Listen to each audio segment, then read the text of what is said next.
Everyone, क्या हाल चाल है, कैसे हैं आप लोग। आई होप आप सभी की तैयारी बहुत अच्छी चल रही होगी। मेरा नाम है सुप्रिया कौशिक और आज हम करने वाले हैं इकोलॉजी का पहला chapter, that is organism and population. तो गाइस, हम लोग आ चुके हैं इकोलॉजी पे और आप लोगों का एग्जाम भी ऑलमोस्ट आ गया है। बस यही जोरों शोरों से आपको तैयारी करनी है, मेहनत करना है, ईमानदारी से पढ़ाई करते हुए रहना है। तो पूरे वन शॉट के अंदर हम करने वाले हैं पूरे के पूरे चैप्टर को कंप्लीट। ठीक है जी, तो चलिए विदाउट वेस्टिंग एनी टाइम शुरू करते हैं प्यारे से चैप्टर जिसका नाम है ऑर्गेनिज्म एंड पॉपुलेशन। ठीक है, चलो। अगर किसी बच्चे को कोई भी डाउट हो रिलेटेड टू सीयूईटी और कि पेपर में क्या क्वेश्चंस आते हैं, कैसे आते हैं, एकेडमिक नॉन एकेडमिक, कैसा भी डाउट हो आप मुझसे यहाँ कनेक्ट कर सकते हैं। आगे बढ़ते हैं इकोलॉजी। तो भाई अब शुरू करेंगे सारी चीज़ों। आपको बस बेटा बहुत कॉन्सेंट्रेट करके सुनना है, बहुत अटेंटिवली बैठना है जो भी मैम बोलेंगी, बिकॉज यहाँ पे कोई एक्स्ट्रा बात नहीं होगी। यहाँ पे हर चीज़ जो बोली जाएगी बहुत इंपॉर्टेंट होगी, सो कोई भी चीज़ मिस नहीं होनी चाहिए। Pay attention. चलिए शुरू करते हैं बेटा इकोलॉजी। ठीक है, नोट्स आपको मिल जाएंगे पीडीएफ में। आपको सिर्फ और सिर्फ बैठ के सुनना है, पूरा चैप्टर मेरे साथ रिवाइज करना है। इकोलॉजी का मतलब होता है कि कैसे ऑर्गेनिज्म आपस में इंटरेक्ट करते हैं एक दूसरे से, और साथ साथ ए बायोटिक एनवायरनमेंट जैसे कि लाइट, टेम्परेचर, सॉइल, वाटर, इनके साथ भी।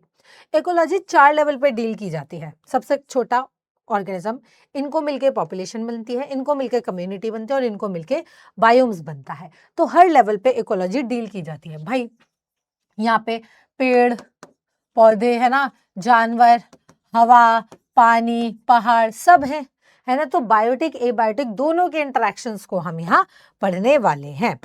तो भाई ऑर्गेनिज्म के बारे में तो हम बचपन से पढ़ते हैं, एक सिंगल इंडिविजुअल है ना, ऑर्गेनिज्म हो गया। लेकिन ऑर्गेनिज्म के ग्रुप को हम बोलते हैं पॉपुलेशन। तो पॉपुलेशन का मतलब क्या हो गया? Group of individual of same species, same species के, यानी dog dog dog, dog dog dog. तो डॉग की population, cat cat cat, cat cat cat, cat की पॉपुलेशन।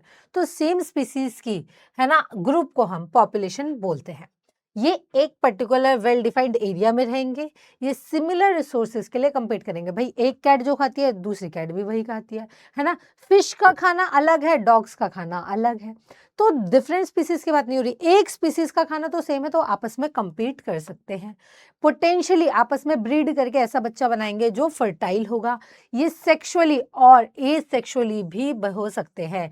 एसेक्सुअल क्यों बोला? क्योंकि बेटा हम यहाँ पे बैक्टीरिया को भी कंसिडर कर रहे हैं। बैक्टीरिया भी, सारे बैक्टीरिया, मतलब बैक्टीरिया एक ऑर्गेनिज्म है, बैक्टीरिया की ग्रुप को भी हम क्या बोलेंगे? पॉपुलेशन। तो बैक्टीरिया कैसे रिप्रोड्यूस करेंगे? एसेक्सुअली।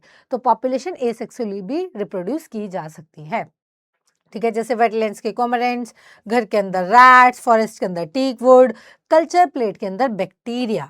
ठीक है, और लोटस प्लांट इन पॉन्ड्स। मतलब सिंपल सी बात है, एक स्पीसीज के ग्रुप को हम पॉपुलेशन बोलते हैं। ठीक है, वेरी इजी पीजी गाइस। अब वो पॉपुलेशन के कुछ एट्रीब्यूट्स होते हैं जो सिर्फ पॉपुलेशन के लेवल पे ही हम पढ़ेंगे। कोई भी इंडिविजुअल देखो जी सकता है या मर सकता है, लेकिन पॉपुलेशन इंडिविजुअल लेवल पे तो हम बॉर्न या डाई बोलेंगे कि ये इंसान का जन्म हुआ, ये इंसान की मृत्यु हुई। लेकिन पॉपुलेशन पे पूरी पॉपुलेशन का बर्थ रेट कितना है एवरेज निकाला जाता है, डेथ रेट कितना है ये निकाला जाता है, उनमें मेल फीमेल कितने हैं सेक्स रेशियो निकाला जाता है, उनमें एज डिस्ट्रीब्यूशन 15 से ऊपर कितने हैं, 60 से ऊपर कितने हैं, और पॉपुलेशन साइज है उनकी डेंसिटी कितनी है। तो ये एट्रीब्यूट सिर्फ और सिर्फ पॉपुलेशन के लेवल पे ही होंगे। अब हमें ना सबकी सारे पॉपुलेशन के हर एक एट्रीब्यूट को बड़े ध्यान से सुनना है, समझना है। अब जैसे मैंने बोला एज का डिस्ट्रीब्यूशन, तो पॉपुलेशन के अंदर हर डिफरेंट एज ग्रुप के लोग होंगे।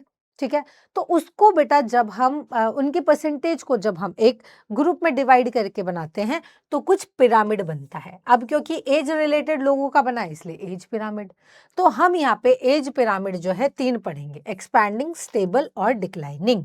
ये तीनों क्लियरली ह्यूमन की पॉपुलेशन के अंदर ज्यादा अच्छे से देखने को मिलते हैं। ठीक है, अब जो एज पिरामिड के अंदर ह्यूमंस के अंदर मेनली या तो मेल या फीमेल को हम कंसिडर कर रहे हैं, कोई थर्ड जेंडर को कंसिडर नहीं किया जा रहा अभी। ठीक है, अब 3 ग्राफ बन रहे हैं, ग्रोइंग, स्टेबल और डिक्लाइनिंग, जिनका बेस ब्रॉड होगा और ऐसे ऊपर शॉर्ट होते हुए चले जाएंगे, वो हम बोलेंगे ग्रोइंग पॉपुलेशन है, जिसके अंदर यंग इंडिविजुअल्स ज्यादा होंगे। स्टेबल पॉपुलेशन कौन सी होगी? जिसमें नीचे की दोनों लेयर स्टेबल हो जाएंगी, ऐसे देखना, जिनमें दोनों नीचे के दोनों बेस है ना बराबरी पे होंगे, ऐसे दिखेगा ये कुछ, ठीक है, और ये ऐसे दिखेगा, ठीक। तो ये कहलाया जाएगा स्टेबल, जिसमें दो मेन प्री और रिप्रोडक्टिव एज ग्रुप के लोग सेम होंगे। और फिर आता है डिक्लाइनिंग। डिक्लाइनिंग कैसे होगा बेटा? डिक्लाइनिंग आपको ऐसे देखने को मिलेगा, जिसमें बेस छोटा होगा और इससे ऊपर बड़े होंगे, तो इनका बेस नैरो होगा, इसका मतलब यंग इंडिविजुअल्स इनके अंदर कम होंगे। तो ये ग्राफ कुछ ऐसे देखने को मिलता है, देखो, एक्सपैंडिंग, स्टेबल, नीचे के दोनों स्टेबल और नीचे वाले छोटे, ठीक है। तो प्री रिप्रोडक्टिव, रिप्रोडक्टिव और पोस्ट रिप्रोडक्टिव हमने एज के लोगों को डिस्ट्रीब्यूशन करके एज पिरामिड बनाया है। अब आता है population size, population density. Population size कब हम बोलते हैं? किसी भी हैबिटेट का स्टेटस के बारे में। जितने भी इकोलॉजिकल स्टडी हैं वो मेनली हम पॉपुलेशन साइज के बारे में पढ़ते हैं। पॉपुलेशन साइज को दर्शाने के लिए हम पॉपुलेशन डेंसिटी का टर्म का यूज करते हैं, मतलब कितने नंबर ऑफ इंडिविजुअल हैं, कितना परसेंटेज उन्होंने कवर कर रखा है। जैसे अब इन्हें दो कैटेगरी में पढ़ेंगे, या तो हम नंबर में या उनके साइज के बेसिस पे हम उनको कंसिडर करेंगे, ठीक है। जैसे जस्ट अ सेकेंड,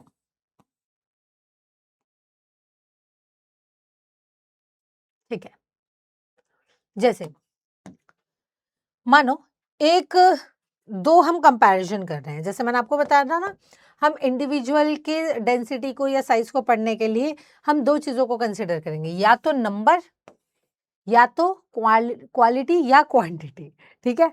ऐसे देखो, या तो एक अकेला बैनियन ट्री है ना सब पे भारी, या फिर 200 कैरेट ग्रास। तो अब मेजर करने का तरीका क्या है? देखो, इसको आप नंबर से मेजर करोगे तो हमेशा कैरेट ग्रास हार जाएंगे, अगर साइज से कंसिडर करोगे तो बैनियन ट्री जीतेगा, नंबर से कंसिडर करोगे तो कैरेट ग्रास जीतेगी। इसीलिए दोनों के क्राइटेरिया को अलग कर दिया गया है। जैसे कैरेट ग्रास को कंसिडर करना है तो आपको नंबर ऑफ इंडिविजुअल देखने हैं, ठीक है, और इधर आपको साइज देखना है, क्योंकि अकेला बैनियन ट्री बहुत बड़ा साइज कवर कर रहा है। तो दो तरीके हैं, या तो परसेंटेज कवर कितना है या नंबर ऑफ इंडिविजुअल्स कितने हैं, ठीक है। कभी कभी देखो, अब जैसे इस वाले केस के अंदर देखें तो यहाँ पे तो कैरेट ग्रास 200 है और बैनियन ट्री 1 है। तो भाई अगर हम सिर्फ नंबर को काउंट करेंगे तो ये मिसलीडिंग होगा, क्योंकि बैनियन ट्री स्पेस ज्यादा ले रहा है। तो इसीलिए बेटा ये क्राइटेरिया बना कि दोनों को अलग अलग कंसिडर किया जाएगा। जैसे बायोमास, बायोमास ज्यादा मीनिंगफुल होता है जब साइज डिफरेंट है, ठीक है। देखो, इसका नंबर एक कैरेट ग्रास, दूसरी कैरेट ग्रास, इन दोनों का साइज सेम है तो नंबर में काउंट करेंगे। जब साइज सेम, पहली प्रायोरिटी होगी साइज, पहली प्रायोरिटी होगी नंबर, नंबर के अकॉर्डिंग करेंगे। लेकिन अगर किसी का साइज अलग है तो साइज को ज्यादा प्रायोरिटी दी जाएगी। तो बायोमास ज्यादा मीनिंगफुल होता है अगर साइज अलग है, ठीक है। तो एक हो गया आपका नंबर और एक हो गया आपका बायोमास, ठीक है बेटा जी।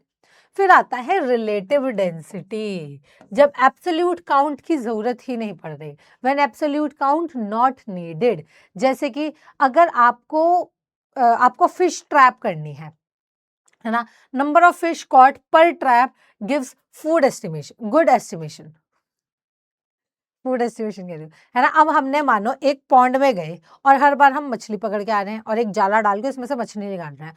अब स्टार्टिंग में तो बहुत ज्यादा मछलियां आ रही थी, धीरे धीरे धीरे धीरे मछलियां कम आ रही हैं। इससे हमें क्या पता चला कि ज्यादातर फिशेस जो है हमने निकाल दी है उस पॉन्ड से। अब नंबर ऑफ फिशेस का काउंट कम है क्योंकि हर बार ट्रैप में अब फिश कम आ रही है, ठीक है। तो ये थोड़े से इनडायरेक्ट मेथड्स हो जाते हैं। तो इनडायरेक्ट मेथड्स कब यूज किए जाते हैं? जब एक्चुअल काउंटिंग करना इम्पॉसिबल हो, कि भाई किसी भी तालाब के अंदर जाके हम बिल्कुल प्रॉपर तो काउंट नहीं कर सकते ना कि कितनी ही फिश है, ठीक है। तो ऐसी कंडीशन पे हम कुछ इनडायरेक्ट मेथड्स यूज करते हैं। सिमिलर एग्जांपल जैसे टाइगर का इन्होंने एग्जांपल दे रखा है, फिश का एग्जांपल दे रखा है। भाई फिश काउंट नहीं कर सकते तो पर ट्रैप में कितने फिशेस आ रहे हैं उससे हम आइडिया लगा सकते हैं, इनडायरेक्ट मेथड हो गया।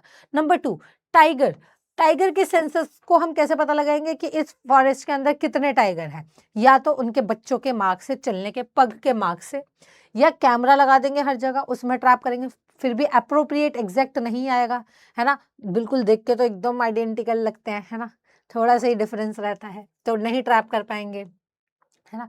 साथ साथ उनके पैलेट से, उनकी जो पॉटी होगी उससे भी काउंट कर लेते हैं, ठीक।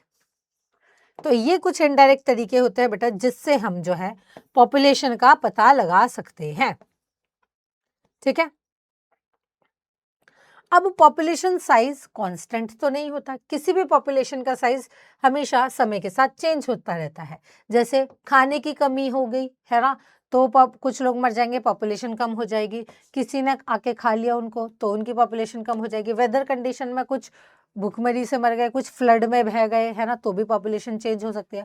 तो पॉपुलेशन चेंज हो सकती है, लेकिन ये चेंज ऑफ पॉपुलेशन हमारे को ये बताता है कि जो अब बची हुई पॉपुलेशन है वो कौन से स्टेट में है, वो ग्रोइंग स्टेट में है, स्टेबल स्टेट में है, या फिर पॉपुलेशन कम हो रही है, ठीक है। उसका भी हम पता लगा सकते हैं। अब कुछ 4 बेसिक प्रोसेसेस हैं जिससे हम पता लगाएंगे कि पॉपुलेशन की डेंसिटी बढ़ रही है, कम हो रही है, ये कैसी कंडीशन है। तो पॉपुलेशन डेंसिटी हम किसी एक पर्टिकुलर हैबिटेट की निकालते हैं, ऐसा नहीं कि पूरे देश की एक बारी में निकाल दी, पूरे छोटे छोटे एरियाज की कंसिडर करते हैं। तो हम पॉपुलेशन डेंसिटी एक हैबिटेट की कंसिडर करें और उस हैबिटेट में चेंजेस कैसे, क्या क्या चेंजेस आए, कैसे वहाँ की पॉपुलेशन बनी या कम हुई, वो सारे फैक्टर्स को कंसिडर करेंगे। उनमें मेन 4 फैक्टर है, नैटेलिटी, मोर्टेलिटी, इमिग्रेशन और इमाइग्रेशन। समझते हैं। नैटेलिटी मतलब बर्थ रेट, यानी कितने बच्चों का जन्म हुआ। डेथ रेट, कितने लोग मर गए। इमिग्रेशन, बाहर से इस देश में कितने लोग आए। और इमाइग्रेशन, इस देश के कितने लोग बाहर गए। तो वहाँ की पॉपुलेशन को हम पता लगा सकते हैं। तो पॉपुलेशन डेंसिटी को देखो, बाहर से कोई आएगा तो वो पॉपुलेशन डेंसिटी को बढ़ाएगा, या वहाँ पे लोगों का जन्म होगा तो पॉपुलेशन डेंसिटी बढ़ेगी, तो वहाँ प्लस साइन लग जाएगा। लेकिन जब कुछ लोग मर गए तो माइनस हो जाएगी, कुछ लोग देश छोड़ के चले गए तो भी माइनस हो जाएगी।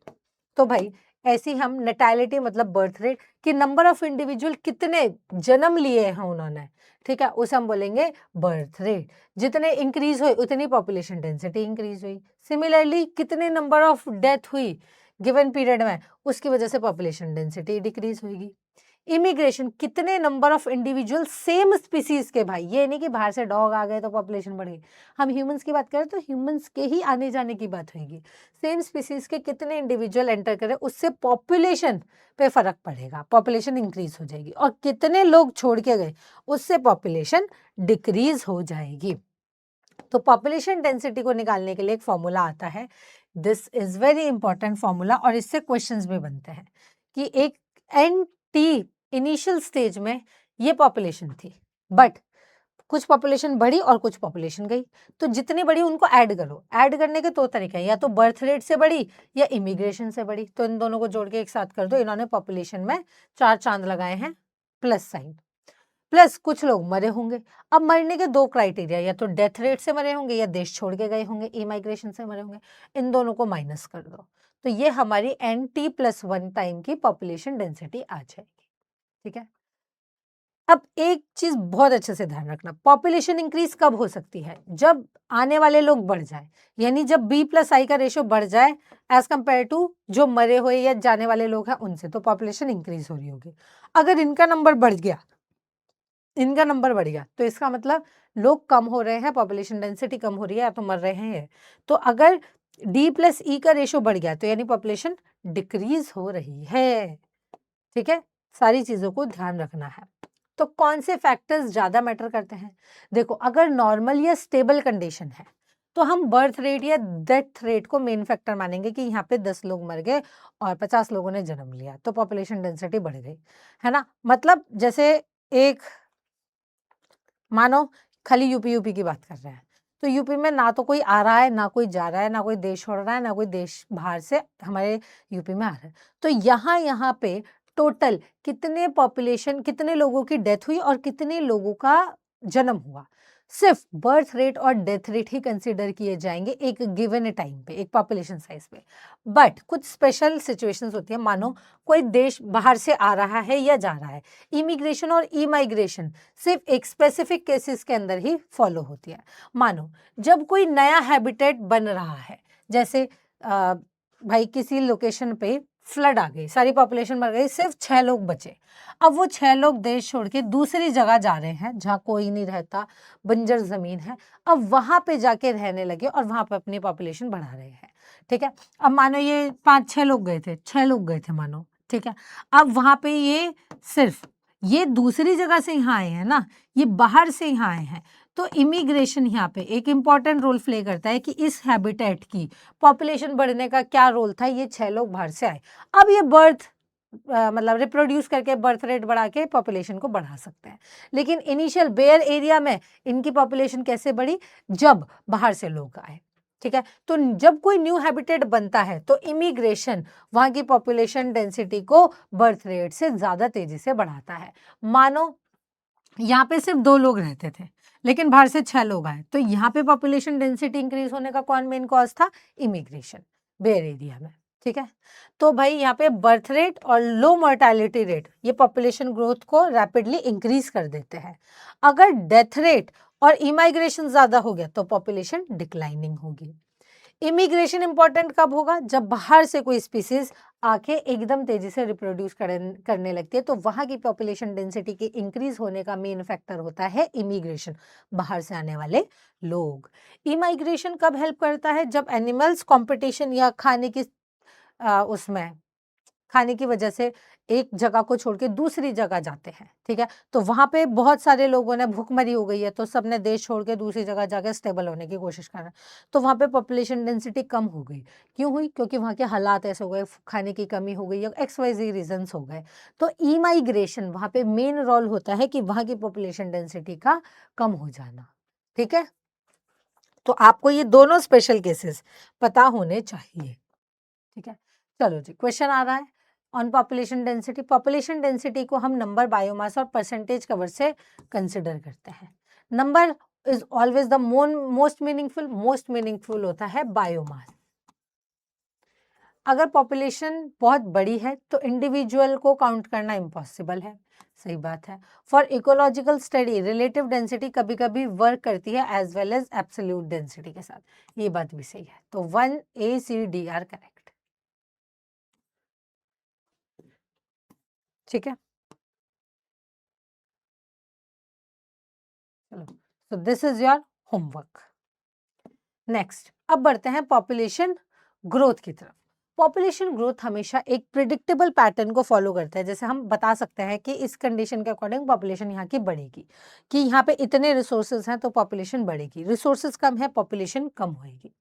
सिमिलरली ह्यूमन की पॉपुलेशन भी बहुत तेजी से ग्रो करती है, बट अगर कोई नेचुरल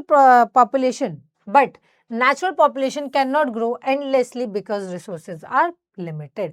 भाई बैक्टीरिया की पॉपुलेशन बहुत तेजी से ग्रो कर सकती है अगर खाने की कमी नहीं है, लेकिन इंसानों की के लिए भी एक लिमिट आ जाती है। अब देखो, अगर रिसोर्सेज रियलिस्टिक कंडीशन में क्या होता है, रिसोर्सेज अनलिमिटेड कभी भी नहीं होते। अगर इंडिविजुअल्स हैं तो उसको यूज कर रहे होंगे तो रिसोर्स लिमिटेड हो रहे होंगे। तो इसलिए पॉपुलेशन, ह्यूमन पॉपुलेशन कभी भी एंडलेसली ग्रो नहीं कर सकती क्योंकि रिसोर्सेज लिमिटेड होते हैं। तो ग्रोथ ऑफ पॉपुलेशन भी दो इन फैक्टर्स पर डिपेंड करता है, बर्थ रेट, डेथ रेट और रिसोर्सेज, प्लस साथ साथ कॉम्पिटिशन पे भी। अब मैं ग्रोथ डेंसिटी की बात नहीं कर रही हूँ, मैं एग्जैक्टली पॉपुलेशन ग्रोथ की बात कर रही हूँ। पॉपुलेशन ग्रोथ किस किस वजह से हो सकता है, पॉपुलेशन ग्रोथ मतलब नंबर बढ़ रहे हैं।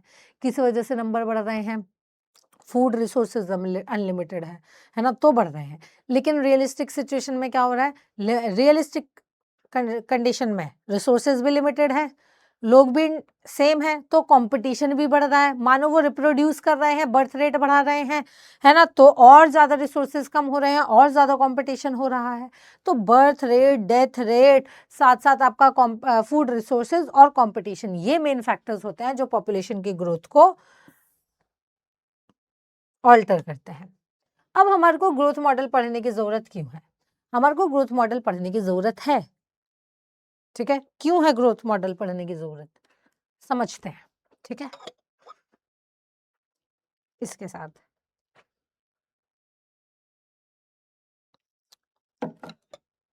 चलो, ये समझना बहुत जरूरी है कि पॉपुलेशन साइज समय के दौरान कैसे चेंज हो रहा है। हम ये पता लगा पाएंगे कि पॉपुलेशन का साइज फ्यूचर में क्या होने वाला है।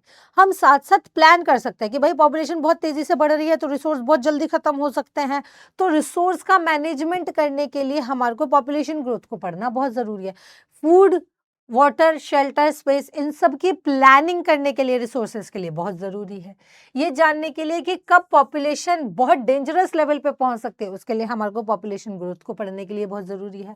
साथ साथ इकोलॉजिकल टॉपिक्स को समझने के लिए, जैसे कंपटीशन कब होता है, ज़्यादा पॉपुलेशन पे, कम पॉपुलेशन में, या कैसे, कैरिंग कैपेसिटी और पॉपुलेशन रेगुलेशन, इन सारे इकोलॉजिकल टॉपिक्स को पढ़ने के लिए भी हमारे को ग्रोथ मॉडल को पढ़ना होगा। तो सारी चीज ध्यान से समझना है, क्योंकि लाइन को अगर रीफ्रेम करके पूछ लिया गया तो कंफ्यूज हो जाओगे। इन सब रीजंस की वजह से हमारे को ग्रोथ मॉडल को पढ़ने की जरूरत है। अब हम इन ग्रोथ मॉडल को यूज कैसे करेंगे? दो प्रकार के ग्रोथ मॉडल है हमारे पास, एक एक्सपोनेंशियल ग्रोथ मॉडल, एक लॉजिस्टिक ग्रोथ मॉडल। हो गई कि भाई रिसोर्सेज ही अनलिमिटेड है, बल्ले ही बल्ले, वाह जी वाह, है ना, कभी दिक्कत ही नहीं आएगी। सोचो अब तुम्हारे लिए मेन रिसोर्स पैसा है, पैसा अनलिमिटेड है, तो तुम खुद बताओ, तुम पढ़ाई नहीं करने के, लोग मेहनत नहीं करने के, घर से अपने आप को हिलाने का भी कष्ट नहीं करने के, क्योंकि पैसा है। तो अगर पैसा बहुत ज्यादा होगा तो भाई पॉपुलेशन बहुत तेजी से बढ़ेगी, ठीक है, लोग खाली बैठे रहेंगे। अब रियलिस्टिक कंडीशन में क्या होता है? रिसोर्सेस लिमिटेड होते हैं, साथ साथ कंपटीशन होता है, ठीक है। तो लेबोरेटरी सिचुएशंस जो होती हैं बैक्टीरिया वगैरह के लिए, वहां पे एक्सपोनेंशियल ग्रोथ देखने को मिलती है, क्योंकि उनकी रिक्वायरमेंट के अकॉर्डिंग हम उन्हें बहुत ज्यादा रिसोर्सेज दे रहे हैं, तो अनलिमिटेड रिसोर्स होने की वजह से वो एक्सपोनेंशियल ग्रोथ करते हैं। लेकिन नेचुरल इकोसिस्टम में क्या काम करता है? लॉजिस्टिक। यहां से क्वेश्चन आ सकता है, ठीक है। चलो अब दोनों के बारे में पढ़ेंगे कि एक्सपोनेंशियल ग्रोथ क्या है, कब होती है। एक्सपोनेंशियल ग्रोथ तब होती है जब रिसोर्सेज या फूड अनलिमिटेड है, न्यूट्रिएंट, स्पेस बिल्कुल आइडियल कंडीशन है, खाने की कमी नहीं है, जब दिए क्योंकि यहाँ पे पॉपुलेशन नहीं होती, तो ग्रोथ कुछ आता है ऐसा, अनलिमिटेड ग्रो किए ही जा रहा है, कोई रोकने वाला नहीं है, ठीक है, जे शेप करवा जाता है। तो अब आप यहां देख सकते हो एक्सपोनेंशियल ग्रोथ, देखो जब पॉपुलेशन डेंसिटी और टाइम के बीच में ग्राफ प्लेस किया गया तो ग्रोथ कैसे आ रही थी? अनलिमिटेड आ रही थी। इसको मैक्सिमम रिप्रोडक्टिव कैपेसिटी करता है, कोई लिमिटिंग फैक्टर्स नहीं होता, इसलिए ग्रोथ बहुत तेजी से होती है। अनलिमिटेड रिसोर्सेज होने की वजह से ग्राफ जो है मतलब बनेगा। Intrinsic rate of natural increase, intrinsic rate of natural increase कैसे निकाल सकते हैं हम? Birth rate minus death rate, है ना, बी माइनस डी करके हम निकाल सकते। याद होना चाहिए, इन्होंने आर की वैल्यू दे रखी है, नॉर्वे रेड के लिए आर की वैल्यू है 0.015, फ्लोर बीटल के लिए है 0.12, और ह्यूमन पॉपुलेशन लैग फेज, फिर लॉग फेज, या जिसे हम एक्सेलरेटिंग फेज बोलते हैं, और यहाँ पे आके स्टेबल हो जाता है, फिर डी एक्सेलरेटिंग फेज, और फिर यहाँ के स्टेबल हो जाता है। क्यों? क्योंकि ये स्टेबल होने की मैक्सिमम कैपेसिटी क्या है? के क्या होती है? कैरिंग कैपेसिटी,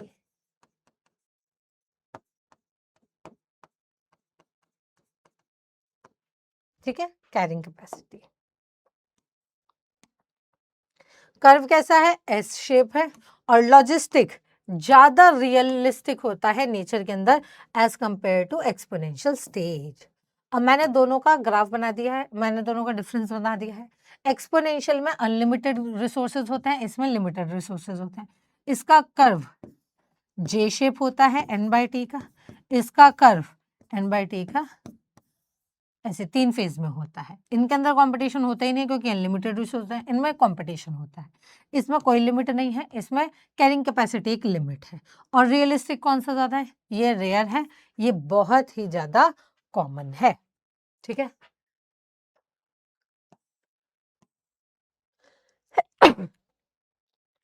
अब बात करते हैं बेटा लाइफ हिस्ट्री में होने वाले वेरिएशंस की, ठीक है।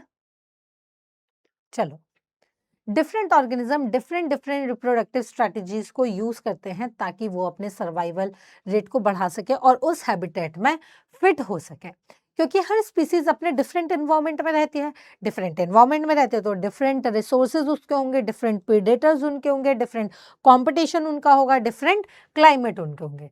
तो हर स्पीसीज डिफरेंट एनवायरनमेंट में रहने की वजह से उन उनके पास ये सारी चीज़ें डिफरेंट होती हैं। तो हर स्पीसीज़ अपने तरीके से काम करती है, अपने तरीके से इवॉल्व होती है और उसका अपना कोई बेस्ट तरीका होता है कि मैं इन रिसोर्सेज में, इस कंपटीशन के साथ, इस प्रेडेटर के साथ, इस क्लाइमेट में, इन रिसोर्स के साथ साथ बेस्ट ऐसे रिप्रोड्यूस कर पाऊंगी। ठीक है, तो भाई सारे ऑर्गेनिजम्स की अपनी अपनी कहानी होती है।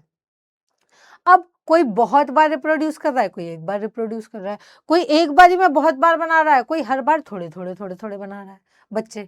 ठीक है, जैसे सेमेल्पेरस ऑर्गेनिज्म, ये अपनी जिंदगी में एक बार ही रिप्रोड्यूस करते हैं, जैसे पैसिफिक सैल्मन या बैम्बू, एक बार पैदा करके फिर ये मर जाते हैं।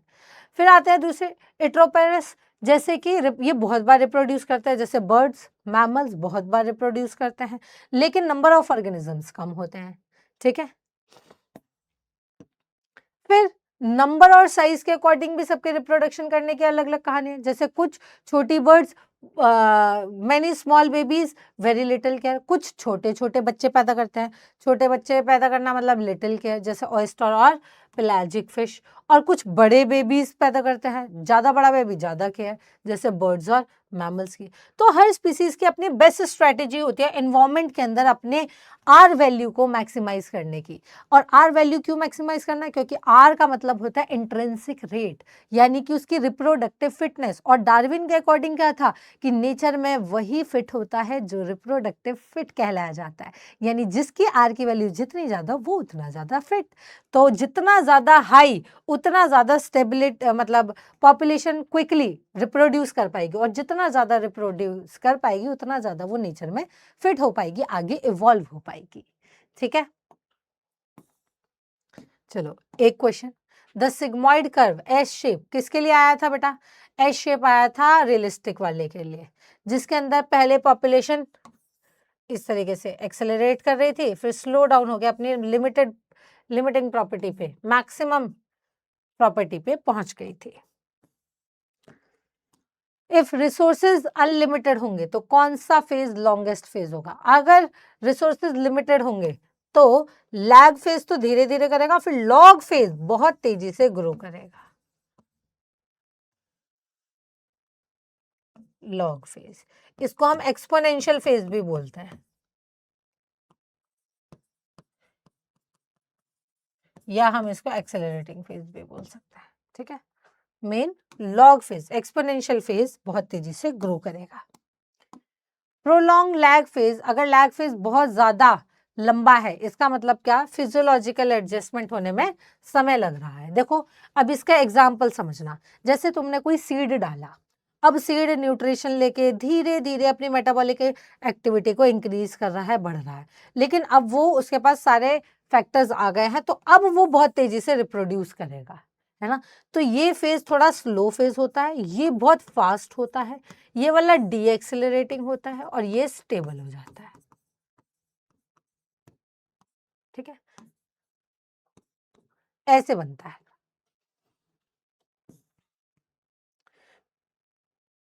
अब ये वाला क्वेश्चन है आपका होमवर्क। नेक्स्ट आते हैं पॉपुलेशन इंटरैक्शन के ऊपर। पॉपुलेशन इंटरैक्शन क्या है, कैसे होता है, बहुत इंपॉर्टेंट है, और इसके अंदर बेटा सिर्फ और सिर्फ एग्जाम्पल्स सबसे ज्यादा इंपॉर्टेंट है। तो आपको एग्जाम्पल्स सारे के सारे याद करने हैं बेटा जी।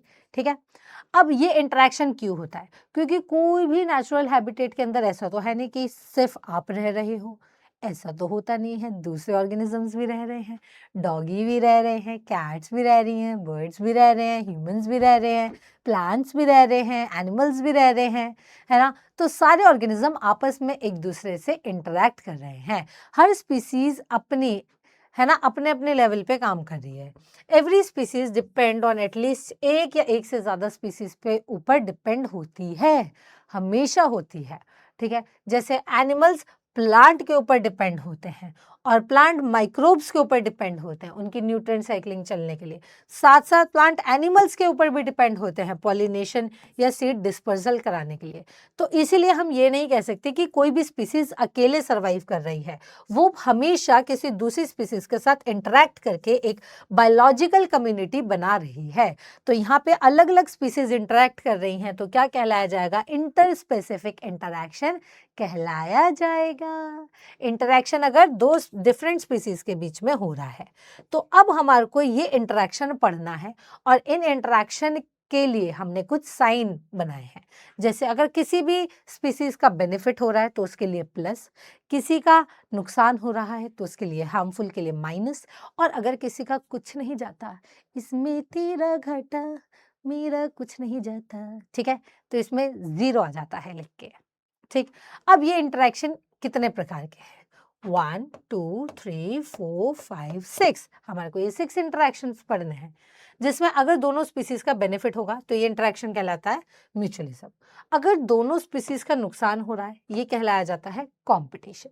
अगर एक का बेनिफिट एक का नुकसान प्रेडेशन, एक का बेनिफिट एक का नुकसान पैरासिटिज्म। अब इन दोनों में डिफरेंस क्या है? प्रीडेटर तो होस्ट को मार ही देता है, ठीक है, मतलब प्रे को हार्म करता है, मार देता है।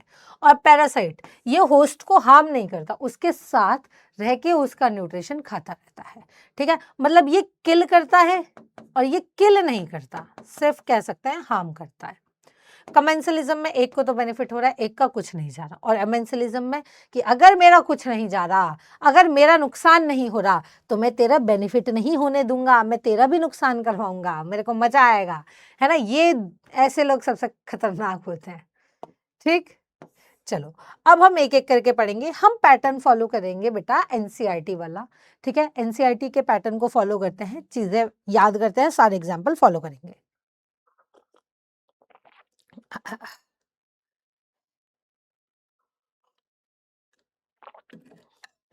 चलो, सबसे पहला प्रिडेशन। अब प्रिडेशन कैसा है? नेचर का अपना तरीका है अपनी एनर्जी को प्लांट के थ्रू हर्बीवोर्स में लेके जाना, फिर हर्बीवोर्स कार्निवोर्स को लेके जाएगा, कार्निवोर्स टॉप कंज्यूमर्स को लाएगा और फिर मर जाएंगे, फिर वो मरने के बाद ऑर्गेनिज्म मिट्टी में मिल जाएंगे, फिर माइक्रोब्स उनको रिसाइकिल करेगा, न्यूट्रिएंट बनाएगा, ये न्यूट्रिएंट प्लांट खाएंगे, फिर प्लांट को जानवर खाएगा, जानवर को जानवर खाएगा, ऐसे एक साइकिल चलती रहेगी ताकि पॉपुलेशन हमेशा कंट्रोल में रहे, कम्युनिटी हमेशा स्टेबल रहे और स्पीसीज की डाइवर्सिटी भी हमेशा प्रमोट हो।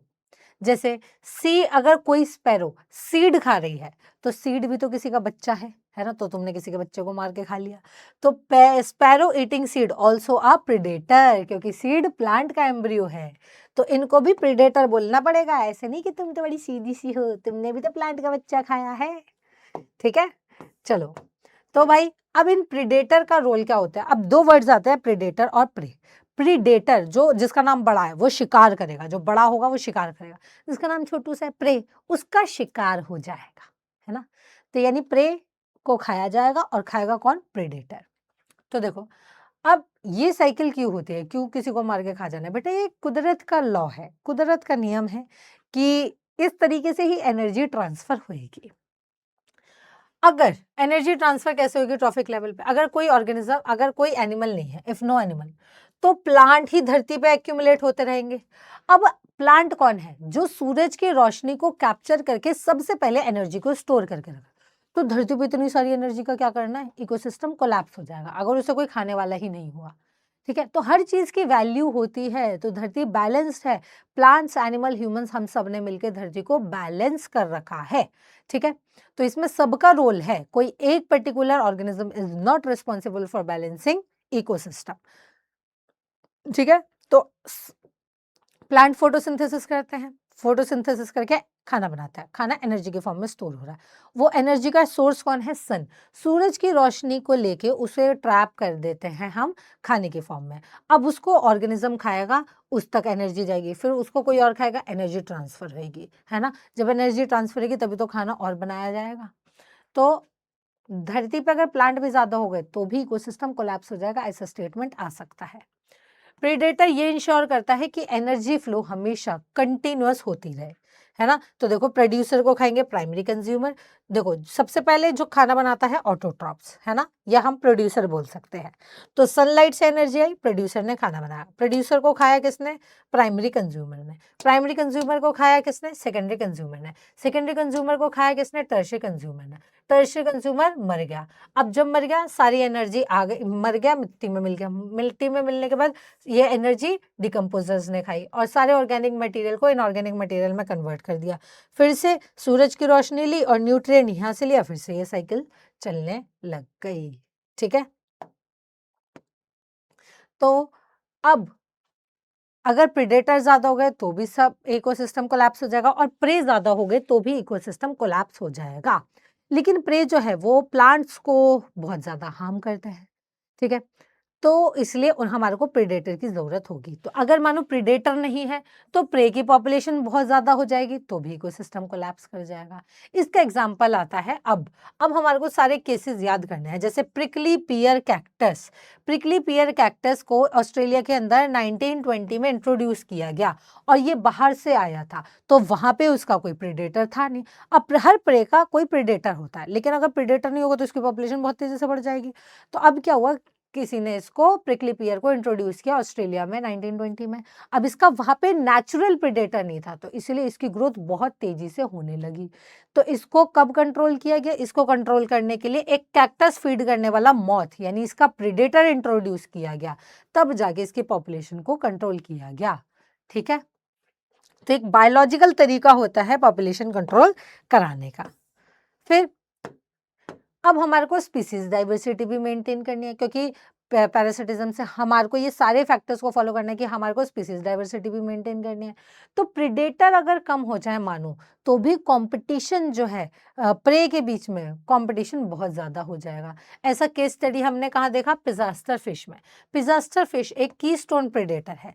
तो अगर हमने स्टारफिश को हटा दिया, इस पिजास्टर स्टारफिश को हमने हटा दिया, तो वहां पे रहने वाली 10 से ज्यादा इन्वर्टिब्रेट स्पीसीज एक्सटिंक्ट हो गई।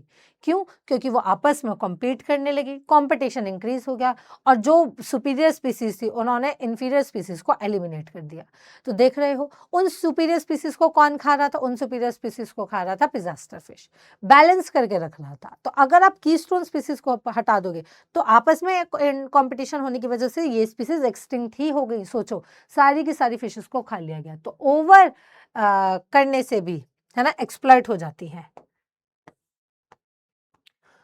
क्या हो, अगर भाई तुम इतनी देर से बोल रहे हो अगर प्रेडेटर ना हो, प्रेडेटर ना हो, मान लो प्रेडेटर बहुत ज्यादा एफिशिएंट हो, प्रेडेटर की स्पीड ही बहुत बढ़िया हो खाने की। प्रेडेटर अगर बहुत ही ज्यादा एफिशिएंट हो तो क्या होगा? यानी प्रेडेटर बहुत ज्यादा एफिशिएंट है, मतलब बहुत ज्यादा प्रे को खाएगा। अगर प्रेडेटर ने बहुत ज्यादा प्रे को खा लिया, ओवर किल कर दिया, तो प्रे एक्सटिंक्ट हो जाएंगे। प्रे एक्सटिंक्ट हो जाएंगे तो भाई प्रेडेटर ने अगर मानो 20 दिन के रहने के लिए 10 रोटी थी, अगर उसने 10 की 10 रोटी एक ही बारी में बैठ के खा ली, तो वो 1 दिन, 2 दिन, 3 दिन, 4 दिन, 5 दिन सर्वाइव कर जाएगा, उसके बाद तो भूख से मर जाएगा, है ना। तो इसलिए प्रेडेटर भी प्रे को कंप्लीटली एक्सटिंक्ट नहीं करते। इसलिए predator in nature are prudent, बहुत चालाक होते हैं। वो कभी भी अपने खाने को पूरा का पूरा नहीं खाते, थोड़ा थोड़ा बचा के खाते हैं उन्हें अपने सर्वाइवल के लिए। ठीक है। तो ओवर होना भी बहुत डेंजरस है।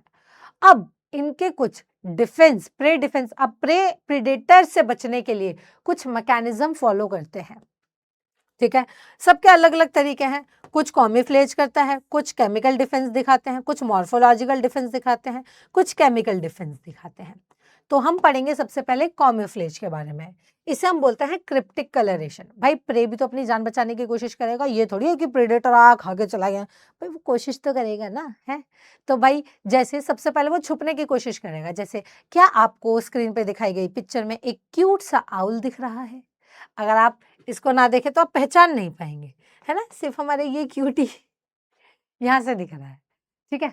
तो भाई इसने अपने आप को छुपा लिया है। स्पीसीज अपनी सराउंडिंग के अंदर खुद को ब्लेंड कर देती हैं ताकि उन्हें कोई डिटेक्ट ना करे। अगर पकड़ा नहीं जाएगा तो बच जाएगा। जैसे बहुत सारे इंसेक्ट्स ये काम करते हैं। फ्रॉग आप पढ़ते हैं क्लास 11th में, वहां पे भी ये होता है। ये सब क्रिप्टिक कलरेशन शो करते हैं। ऐसे एक ऑल ने भी कर रखा है। फिर आता है हमारा केमिकल डिफेंस। एक ने तो छुपा लिया, एक केमिकल डिफेंस बनाएगा। केमिकल डिफेंस, बहुत सारे एनिमल्स और प्लांट अपने अंदर कुछ पॉइजनस या फिर कुछ डिस्टेस्टफुल केमिकल बना देते हैं अपनी ग्रोथ के दौरान। इसका एग्जांपल है मोनार्च बटरफ्लाई। मोनार्च बटरफ्लाई क्या करती है, जब वो लार्वल स्टेज में होती है तो वो किसी टॉक्सिक प्लांट को फीड करती है और वो टॉक्सिन उसकी बॉडी में बनने लगता है, लेकिन वो कैटरपिलर को हार्म नहीं करता। वो हार्म करता है, जैसे हम बीटी कॉटन पढ़ते हैं, वो हार्म करता है बेटा नेचुरल प्रीडेटर को, क्योंकि प्रीडेटर के अंदर वो पीएच होगा जिसके अंदर वो टॉक्सिन एक्टिवेट होगा। तो इनकी बॉडी के अंदर कुछ टॉक्सिन होता है जिसकी वजह से बर्ड्स उन्हें खाती नहीं है। तो ये कहती है अच्छा मेरे को खाएगी, मेरे को खाएगी, खा खा खा तू भी मर जाएगी, है ना। तो बॉडी जो है, इनकी बॉडी के अंदर कुछ टॉक्सिक केमिकल्स होते हैं बेटा, जिसकी वजह से बर्ड्स कहती है छूना ना छूना ना, ठीक है, क्योंकि तुम हो बड़ी टेस्ट डिस्टेस्टफुल। तो टॉक्सिन इनकी ये याद रखना, इनकी कैटरपिलर स्टेज के दौरान जब ये पॉइजनस वीड को खाते हैं तो कैटरपिलर स्टेज के दौरान ये टॉक्सिन इनकी बॉडी में आता है, ठीक है। तो इसकी वजह से बटरफ्लाई इनको नहीं खाती, ये कहती है छूना ना अम्मी जवां हो गई, ठीक है। चलो अब प्लांट वर्सेस हर्बीवोर्स का गेम आता है।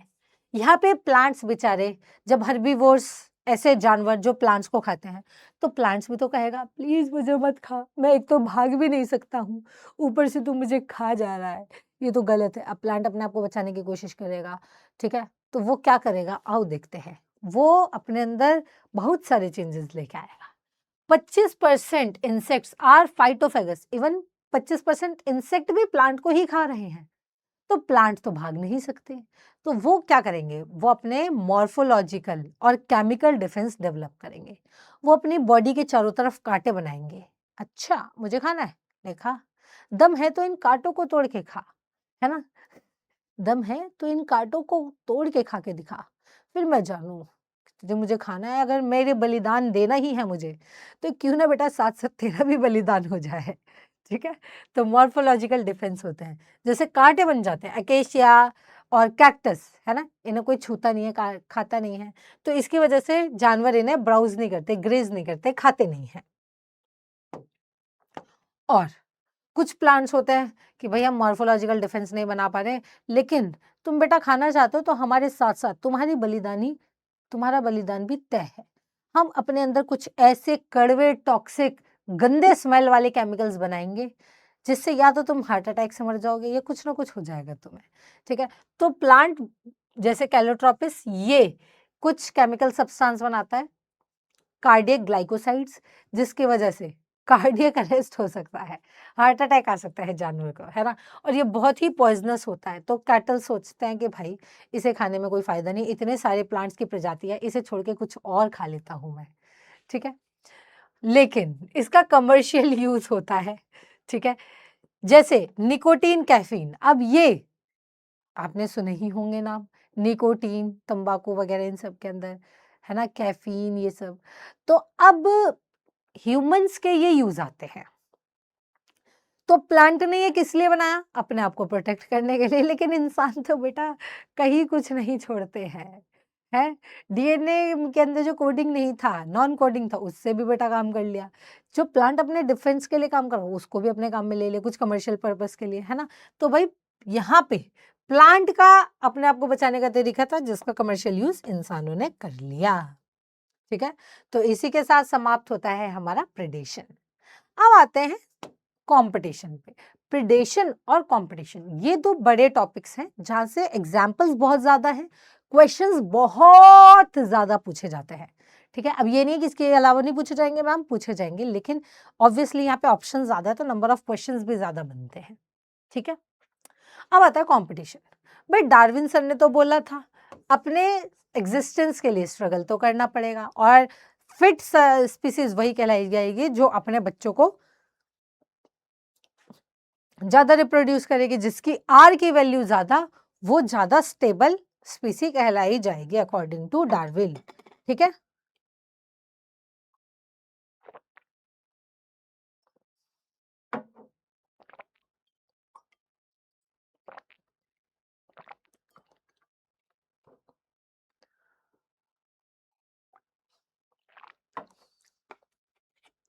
चलो, तो उनका मानना था कि अगर इंटर स्पेसिफिक कंपटीशन होगा तो उससे ऑर्गेनिक एवोल्यूशन होगा। अगर मानो स्पीसीज में आपस में ही लड़ाई हो जाए तो हमेशा सुपीरियर स्पीसी इंफीरियर स्पीसीज को हटा देगी।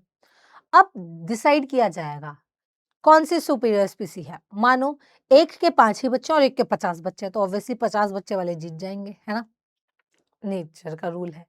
तो उन्होंने बोला अगर नेचुरल ही इंटर स्पेसिफिक कंपटीशन होता है तो इसकी वजह से, है ना, या मानो कोई कम है, किसी की ग्रेजिंग स्पीड ज्यादा है तो वो ज्यादा खाना खा लेगा, बाकी सारे मर जाएंगे। तो ये स्पीसीज को ही डिसाइड करने दो। अगर इंटर स्पेसिफिक कंपटीशन होता है तो बिल्कुल ऑर्गेनिक तरीके से इवोल्यूशन देखने को मिलेगा। प्लांट्स और हर्बीवोर्स अक्सर कंपटीशन में ज्यादा सफर करते हैं। क्यों? क्योंकि प्लांट्स बेटा भाग सकते नहीं हैं, हर्बीवोर्स उनको खा जाएंगे, तो यहाँ पे प्लांट्स बेचारे हो गए। हर्बीवोर्स को खाने वाले कार्निवोर्स हैं, ठीक है, तो हर्बीवोर्स तो बस प्लांट ही खाते हैं, कार्निवोर्स इन्हें खा जाते हैं, तो बेचारे ये भी बेचारे ही हो गए। तो प्लांट्स और हर्बीवोर्स का ज्यादा नुकसान होता है एज कंपेयर टू कॉम्पिटिशन में, एज कंपेयर टू कार्निवोर्स। तो कॉम्पिटिशन एक ऐसा प्रोसेस है जिसके अंदर आर की वैल्यू जो डिक्रीज हुई वो एलिमिनेट हो गया। अब फिटनेस कैसे आर की वैल्यू पे देखी जाएगी, जितना ज्यादा आर उतना ज्यादा फिट। और कंपटीशन के अंदर दोनों का नुकसान होता है, लेकिन आर की वैल्यू किसकी ज्यादा है ये डिसाइड होगी कि कौन विनर बनने वाला है। अब इसके एग्जाम्पल देखते हैं। अच्छा, कंपटीशन से रिलेटेड मिसकंसेप्शंस बहुत है। कंपटीशन से रिलेटेड मिसकंसेप्शन क्या है? उनका मानना है कि क्लोजली स्पीसीज ही आपस में compete कर सकती हैं, कि भाई अगर कंपटीशन है तो इंसान इंसानों में ही कंपटीशन होगा, डॉग डॉग में ही कंपटीशन होगा, कैट कैट में ही कंपटीशन होगा। लेकिन ये मिसकंसेप्शन है, क्योंकि not only closely related species compete, बल्कि अनरिलेटेड स्पीसीज भी compete कर सकती हैं अगर रिसोर्सेज सेम है तो। इसका एग्जाम्पल देखो, एक साउथ अमेरिका की लेक के अंदर यहाँ पे फिशेस अपना खाना एक दूसरे मतलब खा ले रही थी, जू प्लैंक्टन्स को खाती थी, अपना खाना खाती थी, लेकिन वहां पे फ्लेमिंगोज भी आ गई। फ्लेमिंगोज कहने लगी मैं भी जू प्लैंक्टन को खाऊंगी, मेरी मर्जी मेरा मन, मैं उड़ सकती हूँ, तुम क्या करोगे मेरा। तो सेम रिसोर्स के अंदर अभी तक सिर्फ फिशेस अपना खाना खा रही थी, तो फिशेस सेम स्पीसीज हुई, लेकिन अब उनका कंपटीशन कौन है? फ्लेमिंगो। तो क्या ये सेम स्पीसीज हुई? नहीं। इसलिए मिसकंसेप्शन है कि हमेशा सेम स्पीसीज में कंपटीशन हो सकता है, डिफरेंट स्पीसीज में भी कंपटीशन हो सकता है। नंबर 2, कंपटीशन करने के लिए रिसोर्सेज का हमेशा लिमिटिंग होना बहुत जरूरी है, तभी कंपटीशन होता है। सिर्फ 4 सीट्स होंगी तभी तो 15 लोग आपस में compete करेंगे, अगर 15 के 15 हुए तो compete कैसे करेंगे? नहीं, ऑफ कोर्स। देखो बेटा, रिसोर्सेज अगर लिमिटेड नहीं भी हैं तो भी कंपटीशन देखने को मिलता है। मानो अगर फूड बहुत अबंडेंट है, बहुत ज्यादा खाना है, और कंपटीशन यहाँ पे कैसे होगा? एक स्पीसी जो खाने की स्पीड ज्यादा है, मानो आपके सामने 50 गोलगप्पे हैं, ठीक है, हा मैम क्या एग्जाम्पल दिया है, 50 गोलगप्पे हैं, खाने वाले प्राणी 50-50 हैं, ठीक है, जीतेगा कौन?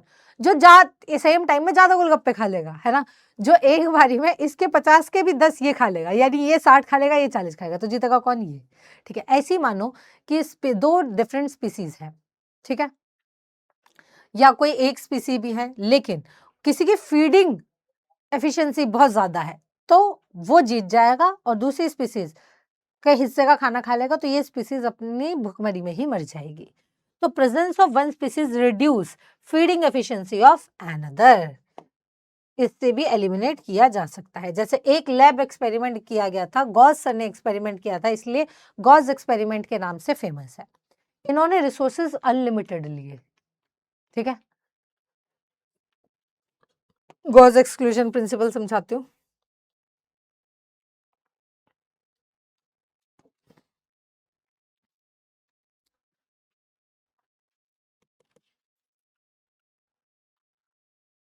तो भाई यहाँ पे क्या हुआ था समझ लेते हैं। इन्होंने गॉस ने एक एक्सपेरिमेंट किया, इन्होंने क्या किया, 2 प्रोटोजोन्स की स्पीशीज ली, पैरामीशियम ऑरेलिया और पैरामीशियम कॉर्डेटम। तो इन्होंने क्या किया, सेम स्पीसी को मतलब एक ही फूड रखा यहाँ पे, है ना, सेम फूड था, सेम फूड, पहले तो इन्होंने दोनों को सेपरेटली ग्रो कराया। एक बार ऑरिलिया यहाँ पे ग्रो कर रही है, कॉर्डेटम यहाँ पे ग्रो कर रही है, दोनों बढ़िया ग्रो कर रहे हैं। लेकिन अब इन दोनों को उठा के ये तो ऑरिलिया है, इन दोनों को उठा के एक जगह रख दिया, ये कॉर्डेटम है, और फूड रखा सेम। थोड़े टाइम बाद देखा इन्होंने अपना तो नंबर बढ़ा लिया, कॉर्डेटम की पॉपुलेशन खत्म हो गई। तो गॉस सर ने ये बोला कि टू स्पीसीज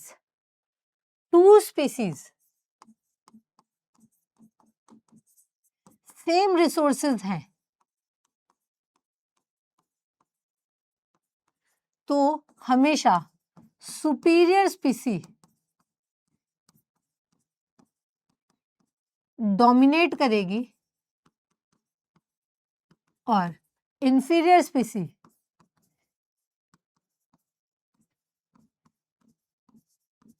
एलिमिनेट हो जाएगी।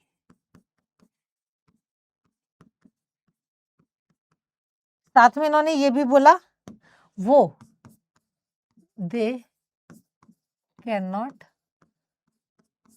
को-इवॉल्व, वो साथ में को-इवॉल्व नहीं कर सकते, साथ में सर्वाइव नहीं कर सकते। ठीक है, ऐसा गॉस सर का मानना था। उन्होंने दिखाया अपने एविडेंसेस से। उन्होंने एक फील्ड एक्सपेरिमेंट किया। देखो फील्ड एक्सपेरिमेंट से कैसे पता चला। अबिंगडन टॉर्टोइस था, गैलापागोस आइलैंड, डार्विन, याद आ रहा है तेरा प्यार। ठीक है, तो उन्होंने बोला कि वो विद इन अ डिकेड पहले अच्छी खासी जिंदगी जी रहे थे, पर जैसे वहां पे गोट इंट्रोड्यूस की गई, तो गोट के इंट्रोड्यूस करने के 10 साल के अंदर अंदर वहां के सारे जितने भी टॉर्टोइस थे वो एक्सटिंक्ट हो गए थे। रीजन क्या था? क्योंकि गोट की ब्राउजिंग एफिशिएंसी बहुत ज्यादा थी, इसलिए उन्होंने टॉर्टोइस को एक्सटिंक्ट कर दिया अपनी ओवर एफिशिएंसी की वजह से। तो सुपीरियर स्पीसीज कौन हुई? गोट। और सुपीरियर वो क्यों हुई? क्योंकि उसकी ब्राउजिंग एफिशिएंसी ज्यादा थी। समझे? तो ये फील्ड एविडेंस दिखाया गया था। फिर आता है कॉम्पिटिशन, कॉम्पिटिटिव रिलीज। उनका कहना है कि कॉम्पिटिटिव रिलीज में अगर हम सुपीरियर स्पीसी को रिमूव कर दें तो वीकर स्पीसीज ना बहुत तेजी से वो सारा रिसोर्स यूज करके बहुत तेजी से ग्रो कर जाएंगी। ठीक है, ये कॉम्पिटिटिव रिलीज दिखाया गया था। इसका एग्जाम्पल था कॉर्नेल्स का बार्निकल एक्सपेरिमेंट, जो कि स्कॉटलैंड के अंदर देखा गया था। इनके अंदर क्या हुआ था बेटा कि ये देखो इस तरीके से यहाँ पे इनकी एक बैलेनस और एक कैथामेलस ग्रो कर रहे थे। ठीक है, तो जब बैलेनस जो थे वो बड़े और स्ट्रॉन्ग थे, मतलब डोमिनेटिंग थे, ये हमेशा मिडल इंटरटाइडल जोन में रहते थे, और कैथामेलस जो थे वो छोटे छोटे थे और उन्हें हमेशा अपर जोन की स्पीसीज के अंदर रिस्ट्रिक्ट कर रखा था। ठीक है, तो जैसे ही ये देखो, जैसे ही बेटा बैलेनस बड़े बड़े थे, मेजर थे, और कैथामेलस छोटे थे, तो ग्राफ कुछ ऐसे था कि बैलेनस ने हमेशा नीश पकड़ रखी थी और कैथामेलस छोटे इलाके में रह रहे थे। पर जैसे ही बैलेनस को रिमूव किया गया तो कैथामेलस ने अपनी पॉपुलेशन इंक्रीज करके सब जगह फैलना शुरू कर दिया। ये देखो ग्राफ देख लो, अभी तक ये रिस्ट्रिक्टेड था, अभी देखो ये कॉम्पिटिटिव रिलीज का एग्जाम्पल दिया गया है कि जब आप किसी सुपीरियर स्पीसी को एलिमिनेट कर दोगे, रिमूव कर दोगे, तो इंफीरियर स्पीसीज बहुत तेजी से ग्रो करके वहां की जगह कैप्चर कर लेगी। This is the clear example of competitive release and it is also the clear evidence of competition restricting distribution कि जब एक इलाके में सुपीरियर और इन्फीरियर होता है, देखा नहीं आपने, जो बेटा गुंडे लोग होते हैं तो उनका पूरा इलाके पे कब्जा होता है। साउथ की मूवी में तो एकदम मस्त दिखा रखा होता है कि भाई यहाँ पे चर्चा है ना। आप वो देख लो, अगर आपने धुरंधर देखी हो, है ना, तो जब उसको मार दिया गया तो बेटा दूसरी डोमिनेटिंग स्पीसीज को कैप्चर करने लगती है, या फिर इंफीरियर स्पीसी बहुत तेजी से रिप्रोड्यूस करने लग जाती हैं। देन तो वैसे ही बेटा ये एग्जाम्पल दिया गया था। कॉम्पिटिटिव एक्सक्लूजन प्रिंसिपल क्या बोल रहे थे कि दो स्पीसीज है ना, अगर सेम लिमिटेड रिसोर्सेज में तो कभी भी को एग्जिस्ट नहीं कर सकती, हमेशा सुपीरियर स्पीसी एलिमिनेट हो जाएगी। ये कब काम करेगा? जब रिसोर्सेज लिमिटेड है ना। ये यूनिवर्सली ट्रू नहीं हो सकता नेचर के अंदर, क्योंकि वह रिसोर्सेज अनलिमिटेड कभी हो ही नहीं सकते। ठीक है, लिमिटेड रिसोर्सेज के अंदर। लेकिन यहाँ पे एक्सेप्शन हमने अभी साथ में देख लिया, और एक एक्सेप्शन था रिसोर्स पार्टीशनिंग का। उन्होंने बोला कि भाई ठीक है, तुम बोल रहे हो कि रिसोर्सेज अगर लिमिटेड है ना, तो दो स्पीसीज आपस में को एग्जिस्ट नहीं कर सकती। मैं बता रहा हूँ, रुको जरा सब्र करो, मैं बता रहा हूँ।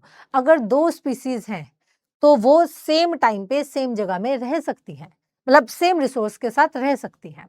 कैसे? या तो वो, और कंपटीशन भी नहीं करेंगे। कैसे? या तो वो अपना रिसोर्स बांट लें, या वो सेम टाइम पे खाने को खाएं, या वो किसी भी तरीके से अपने मैकेनिज्म के अकॉर्डिंग को इवॉल्व कर सकती हैं। इसका एक्सपेरिमेंट के साथ प्रूव देखा गया। रिसोर्स पार्टीशनिंग और कोएग्जिस्टेंस स्ट्रैटेजी देखी गई कि दो स्पीसी सेम रिसोर्स के साथ कंपीट नहीं करके बल्कि साथ साथ रह रही थी। कैसे? सेम हैबिटेट में डिफरेंट फीडिंग के साथ, डिफरेंट मेथड ऑफ खाने को ढूंढने के साथ रह रही थी। इसका फेमस एग्जांपल है मैकार्थर वार्बलर का। इन्होंने देखा कि सेम ट्री पे 1 2 3 4 5 वार्बलर्स रह रही थी, को एग्जिस्ट कर रही थी, साथ साथ रह रही थी। क्यों रह रही थी? क्योंकि इन सब का काम क्या था? इंसेक्ट को खाने का। ये डिफरेंट टाइम में डिफरेंट जोन पे एरिया को खाने को खा रही थी। एक सिर्फ इस इलाके को ढूंढते, एक इस इलाके को ढूंढते, एक इस इलाके में ढूंढते, एक इस इलाके में रहती है। तो ये इंसेक्ट को हंट कर रहे हैं डिफरेंट जोन ऑफ ट्री में। भाई पूरे पेड़ पे इंसेक्ट बैठे हुए हैं, एक इस इलाके पे इंसेक्ट खा रही है, एक इस इलाके में, एक इसमें, एक इसमें, एक इसमें। सबने अपना इलाका डिवाइड कर दिया। साथ साथ इनका डिफरेंट बिहेवियरल डिफरेंस है खाने को ढूंढने का। ये अलग तरीके से ढूंढते हैं, ये पूरा झाड़ के ढूंढते हैं, ये स्पेसिफिक उठा के ढूंढते हैं। सबका अपना अपना तरीका है।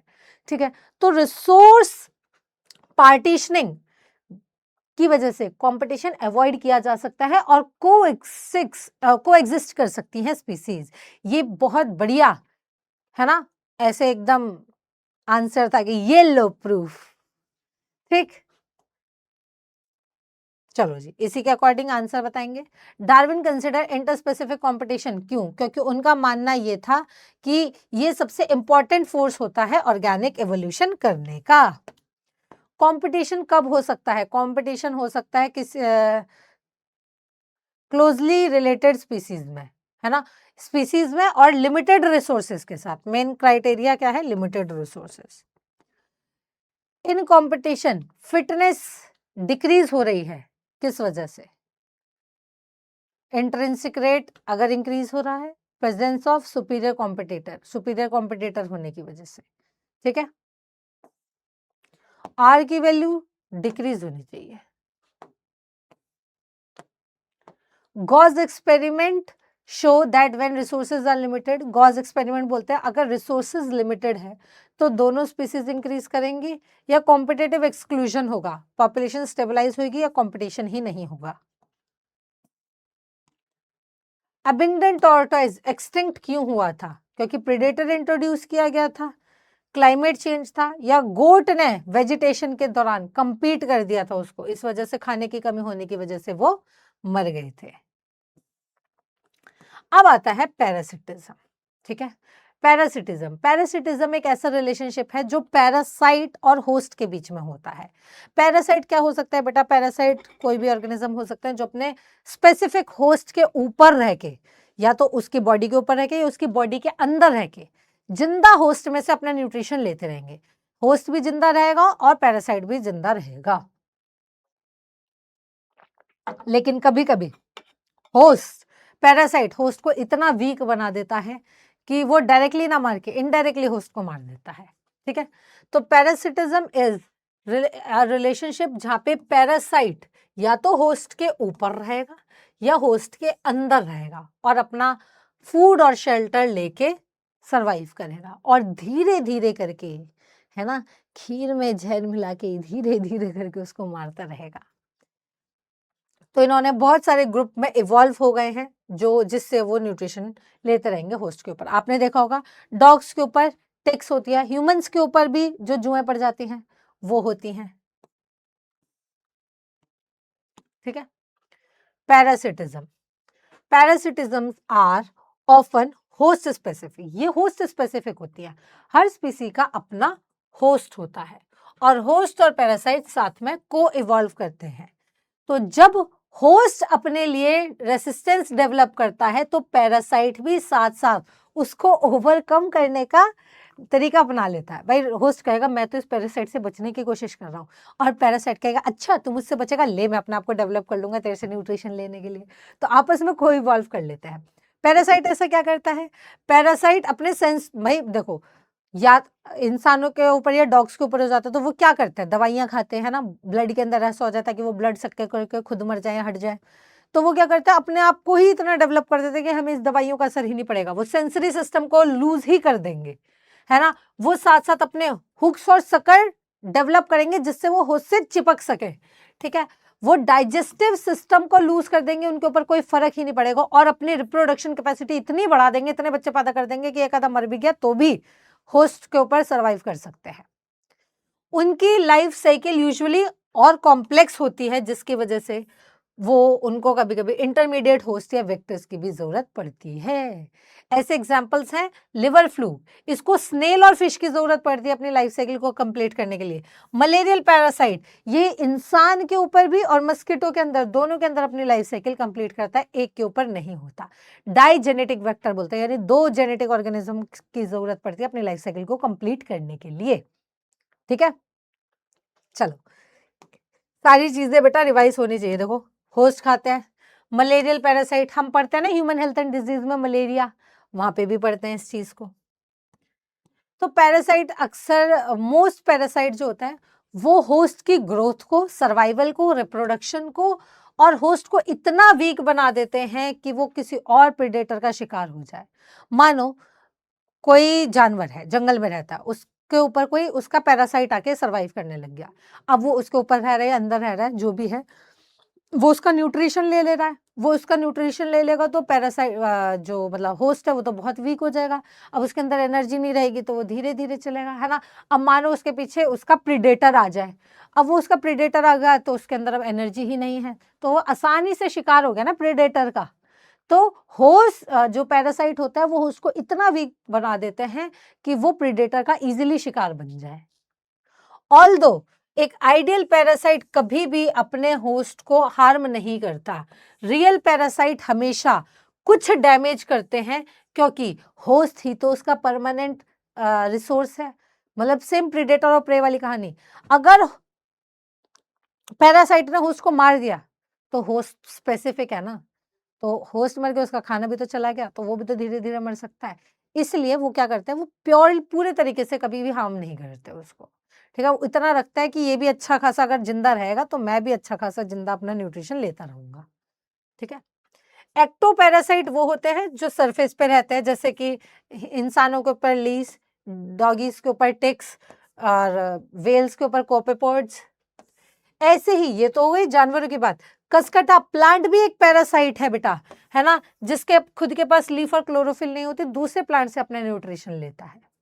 सिमिलरली एक फीमेल मस्किटो खुद एक पैरासाइट नहीं होती है, तो हम वैसे भी ह्यूमन हेल्थ एंड डिजीज में पढ़ते हैं, ये सिर्फ और सिर्फ थोड़ा सा ही ब्लड का मील लेती है, ठीक है, और वो भी उस अपने डेवलपिंग एग्स को न्यूट्रिशन देने के लिए, ठीक है। ऐसा नहीं है कि वो इतना खून चूस जाएगी कि मर ही जाएंगे, बिल्कुल नहीं, ये बीमारी कॉज नहीं करती। अब तुम बोलोगे मच्छर काटने से मैम मलेरिया हो जाता है, बेटा वो मलेरिया उस पैरासाइट की वजह से हो रहा है जो हमारी बॉडी के अंदर आ रहा है, समझ रहे हो, प्रोटोजोन प्लाज्मोडियम, है ना, उसकी वजह से हो रहा है।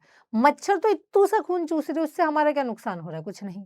बट अगर उसने वो इन्फेक्टेड है, उसके अंदर ये पैरासाइट है, तो ये बॉडी के अंदर आके हमारा न्यूट्रिशन लेके ये बॉडी में बीमारी कॉज करता है, ठीक है। देखो दिस इज कसकटा, जो ऊपर बेलें सी हैं दूसरे प्लांट के ऊपर फैली हुई हैं, हमारे बेल भी बोलते हैं इसको, है ना। अब एंडोपैरासाइट वो होते हैं जो होस्ट के अंदर रहते हैं, जैसे लिवर के अंदर, लंग्स के अंदर, किडनी के अंदर, आरबीसी के अंदर। ये बहुत चालाक होते हैं क्योंकि इनकी बॉडी तो सिंपल होती है लेकिन इनकी रिप्रोडक्टिव कैपेसिटी बहुत ज्यादा होती है, जिससे ये अपनी बॉडी के अंदर, होस्ट की बॉडी के अंदर अपना नंबर बढ़ा सकते हैं। और सबसे ही ज्यादा फेमस एग्जाम्पल आता है ब्रूड पैरासिटिज्म का। ब्रूड पैरासिटिज्म क्या एग्जाम्पल है, ये एक पैरासिटिक बर्ड है जो अपने अंडे दूसरे की बर्ड की नेस्ट में दे देती है। बहुत चालू है ये, ठीक है। तो यहाँ पे कोयल बर्ड जो है ना, कुकू बर्ड भी बोलते हैं कोयल बर्ड को, उसके अंडे बिल्कुल क्रो के अंडों की तरह मिलते हुए लगते हैं। तो वो इतनी चालाक है कि उसको अपने बच्चे को इंक्यूबेट ना करना पड़े, क्योंकि हर बर्ड जो है अपने अंडा देने के बाद उसके ऊपर बैठती है, अपनी हीट से उस बच्चे को जो है वो उसे बोलते हैं इंक्यूबेशन। अब उस बॉडी के टेम्परेचर से सेम टेम्परेचर मिलता है जिससे बेबी अंदर ग्रो करता है और फिर वो अंडा हैच होके बच्चा बाहर आ जाता है। तो कुकू बर्ड इतनी चालाक है, कोयल इतनी चालाक है, उसका अंडा सेम क्रो के अंडे की तरह होता है, तो वो अपना अंडा क्रो के नेस्ट में दे देती है। तो क्रो कहता है, क्रो पहचान ही नहीं पाता, क्रो बेचारा सीधा बच्चा है, ठीक है। उसे पता ही लगता कि आई मैंने तो 5 अंडे दिए थे, ये 6 अंडे कैसे हो गए? हो सकता है आ गए होंगे, कोई बात नहीं, मैं इसे भी इंक्यूबेट कर देती हूँ। तो कोयल कहती है दूर से बैठे, यही तो मेरी चाल थी। अब तो चुपचाप मेरे भी बच्चों को इंक्यूबेट कर सकते हैं। जैसे सीरियल के अंदर नहीं होता, जो विलन्स होते हैं वो अकेले ही बात करते हैं, है ना? जो कुछ काम करके आ जाएंगे फिर वो अकेले ही बोलेंगे। यही तो मेरी चाल थी। अब आया ना ऊँट पहाड़ के नीचे, अब आया ना मेरा अंडा क्रो के नीचे। अब तो आराम से मेरे अंडे को, है ना, इस एग को इंक्यूबेट कर और तुझे पता भी नहीं चलेगा कि तू कुकू बर्ड के एग को इंक्यूबेट कर रही है। ठीक है? तो भाई देख रहे हो, स्किल्स डेवलप हो रही हैं। तो वो अपने अंडे को, वो उनका अंडा बिल्कुल होस्ट के एग की तरह दिखता है, तो इसे हम बोलते हैं ब्रूड पैरासिटिज्म। तो कोयल अपना अंडा क्रो के नेस्ट में दे देती है। देखो अब ये क्रो के अंडे और ये कुकू बर्ड का अंडा है, ठीक है। अब क्रो पहचान ही नहीं पाता है, ओ माय गॉड मेरे 4 अंडे हैं, ठीक है, ये तो बहुत अच्छी बात है, मैंने ज्यादा बच्चे पैदा करे हैं। और जैसे ही बच्चा बेटा एग हैच होके आता है ना, वो कहते बच्चा कुछ अलग सा दिख रहा है। ये क्या हुआ, ये धोखा कब हुआ, ठीक। Which of the following is the correct adaptation seen in parasite? वो well developed sense organ, large digestive system, loss of unnecessary organ. जो भी अननेसेसरी ऑर्गन्स होते हैं उनको लूज कर देती है। सेंस ऑर्गन को डैमेज कर देती है, डाइजेस्टिव सिस्टम को लूज कर देती है, रिप्रोडक्टिव कैपेसिटी को तो बढ़ा देती है और अननेसेसरी ऑर्गन्स को भी लूज कर देते हैं। कसकटा एक पैरासाइट है क्योंकि उसके खुद के पास क्लोरोफिल नहीं है, फोटोसिंथेसिस नहीं कर सकता, तो दूसरे प्लांट से न्यूट्रिशन लेता है।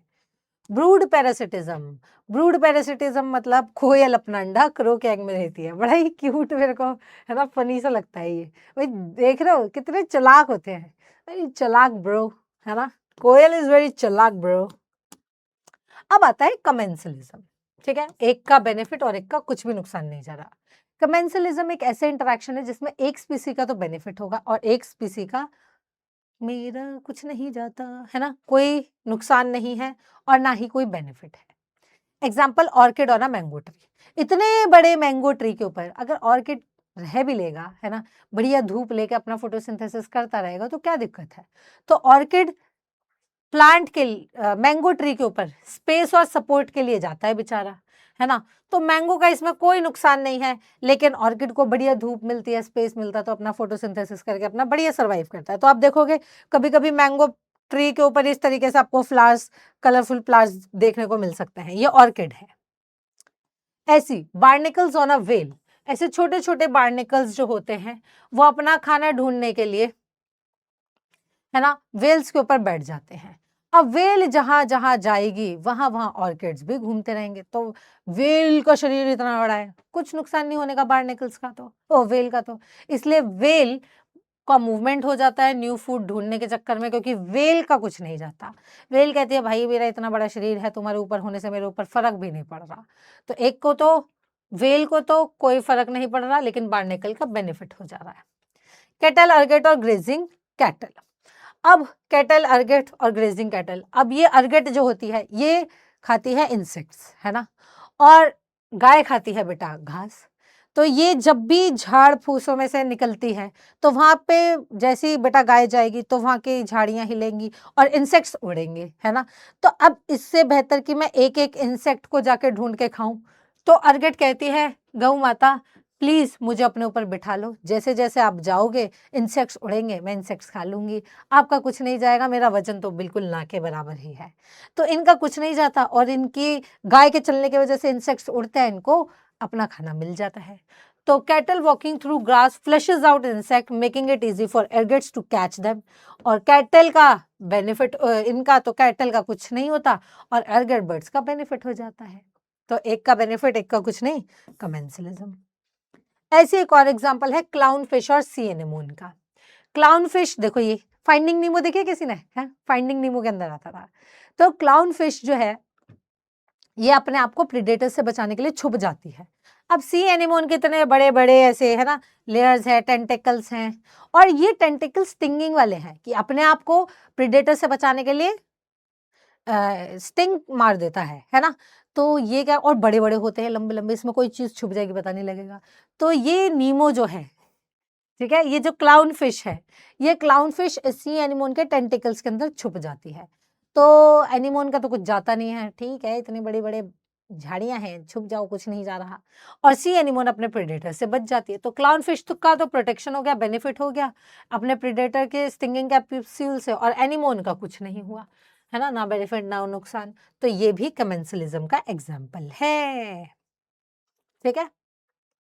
अब आता है लास्ट म्यूचुअलिज्म, जिसमें दोनों का बेनिफिट होगा। ऐसा इंटरैक्शन जिसके अंदर दोनों स्पीसीज बेनिफिट होंगे, जैसे लाइकन, जैसे माइकोराइजा, है ना। लाइकन किस किस का इंटरैक्शन है? फंगस और एल्गी का, या साइनोबैक्टीरिया का। फंगस न्यूट्रिशन वगैरह ला के देगी और प्लांट उसे खाना बना के देगा।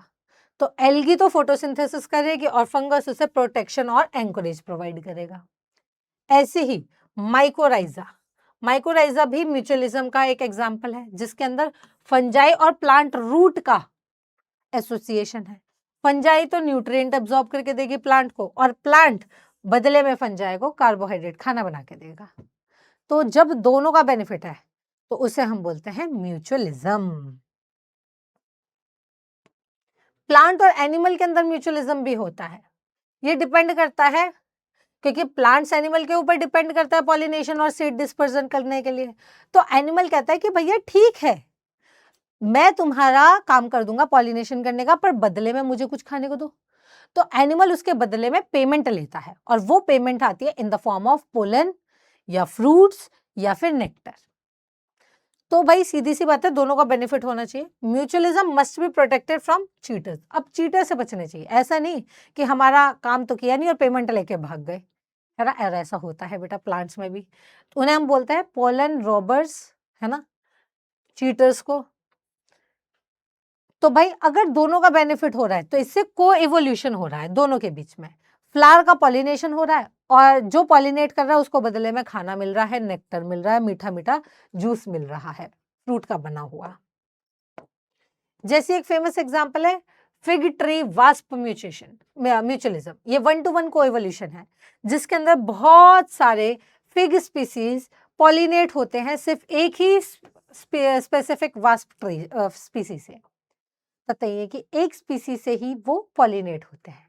अब इसमें फीमेल वास्प फिग फ्रूट वो कहते हैं कि मैं तेरे को पॉलिनेट कर दूंगी, बट बदले में मेरे को अंडे देने की जगह दो, साथ साथ मेरे अंडों में से जो लार्वा बनेगा, मतलब मेरा जो लार्वा होगा, है ना, ये जो लार्वाज होंगे, इन लार्वा को न्यूट्रिशन दोगे तुम्हारे डेवलपिंग सीड्स। तो वो बोलते हैं ठीक है भाई, मैं तो इतने सारे बना रही हूँ, और फिग में तो बहुत सारे सीड्स होते हैं, इतने बना रही हूँ, ठीक है, थोड़ा तुम खा लेना, कोई दिक्कत नहीं है, ठीक है। तो ये करने के दौरान वास्प तो फिग के इन्फ्लोरेसेंस को पॉलिनेट करती है, बदले में फिग उसको अंडे देने की जगह देता है और उनके लार्वा को खाना देता है, जिससे दोनों का बेनिफिट है, फिग का भी और वास्प का भी। ये अगेन म्यूचुअलिज्म का एग्जाम्पल है। एक और एग्जाम्पल है ऑर्किड और पॉलिनेटर्स का।